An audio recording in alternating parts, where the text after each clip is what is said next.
Today, we're going to analyze Microsoft stock and see whether right now is a good time to invest in the company for the long term. First, let's see if there's a good business behind the stock. Microsoft is projected to grow its earnings 16% per year over the next 5 years, while the S&P 500 companies are expected to do 17% over that same period. 4 points for Microsoft and 4 points for the S&P 500. Microsoft has a slower growing business. When it comes to profit margins, Microsoft gets 36% out of its business, while the S&P 500 gets 18% out of its 500 companies. 4 points for Microsoft and 2 points for the market. Microsoft gets more out of its business. I like companies that pay out a dividend. Dividends are the only thing separating a true investment from pure speculation. Microsoft pays out a 0.79% dividend, while an S&P 500 ETF pays a 1.29% dividend. 2 points for Microsoft and 3 points for the S&P 500. Microsoft pays a smaller dividend. As it relates to the dividend, we want to know how much is being paid out to shareholders. Microsoft has a payout ratio of 28%, while the S&P 500 is at 22%. 3 points for Microsoft and 3 points for the market. Microsoft is keeping less of its money to reinvest and grow. Cash and cash equivalent is a basic measure of cash available for payouts, reinvestments, and acquisitions. Microsoft has $80 billion in cash available for those activities, while the companies that make up the S&P 500 have an average of $74 billion. 5 points for Microsoft and 4 points for the S&P 500. This metric benefits larger companies since they often command a higher economic value. Effectiveness is basically when you add the returns on assets, equity, and invested capital. Microsoft has an effectiveness of 85%, while the S&P 500 is at 58%. 5 points for Microsoft and 3 points for the S&P 500. Microsoft has a more effective business. How good is an investment if it never goes up?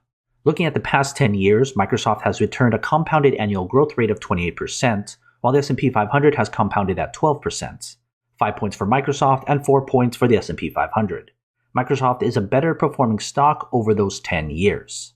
I look at the P/E ratio as a measure of speculation. When it's high, there's more people speculating on the stock. Microsoft has a P/E ratio of 38, while the S&P 500 is at 23. 2 points for Microsoft and 3 points for the S&P 500. More investors are speculating on Microsoft. The PEG ratio takes into account the expected growth and the P/E ratio. A PEG ratio under 1 is what we want. Microsoft has a PEG ratio of 2.3, while the S&P 500 is at 3.08. 1 point for Microsoft and 0 points for the market. Microsoft is a better value right now. The quick ratio tells us if the company can pay off its short-term obligations. A quick ratio over 1 means it easily can pay those obligations. Microsoft has a quick ratio of 1.2, while the 500 companies of the S&P is at 1.68. 2 points for Microsoft and 3 points for the S&P 500. Microsoft is less likely to pay its short-term obligations relative to its debt. While many investors look for a higher 200-day simple moving average, I look for the ones that's lower because it means more value. Microsoft has an SMA 200 of 17%, while the S&P 500 has an SMA 200 of 13%. 2 points for Microsoft and 2 points for the market. Microsoft stock is higher than normal. Short float tells us how much are investors betting against the stock. Microsoft is short 0.66%, while the S&P 500 is short 1.08%. 5 points for Microsoft and 4 points for the S&P 500. Investors are betting more heavily against the market. The average Wall Street grade from a strong buy at 1 to a strong sell rating at 5. Microsoft has a rating of 1.21, while the S&P 500 has a rating of 1.7. 5 points for Microsoft and 4 points for the market. Wall Street is more bullish on Microsoft. The last metric is income divided by the number of employees. Microsoft's employees each have a value of $373,000, while the average of the S&P 500 is $305,000. 4 points for Microsoft and 4 points for the S&P 500. Microsoft employees produce greater value for the company. Adding everything together, Microsoft has 49 points and the S&P 500 has 43 points. Divide each by the maximum of 70 points, Microsoft has a good business with a grade of 70. Compare with the S&P 500 at 61.4.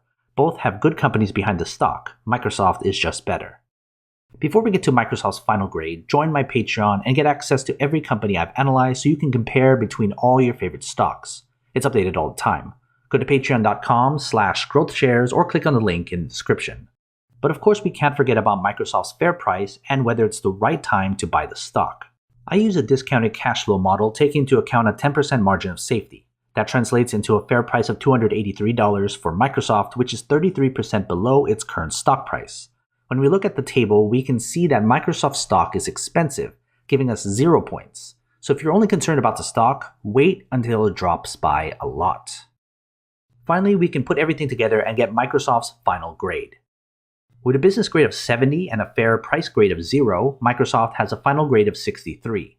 That means Microsoft is a good long-term investment if you were to buy the stock right now. However, I'd hold off until the stock gets a lot cheaper before jumping in. So what are your thoughts? Are you going to invest in Microsoft? If you do, invest wisely. And as always, take care of your money.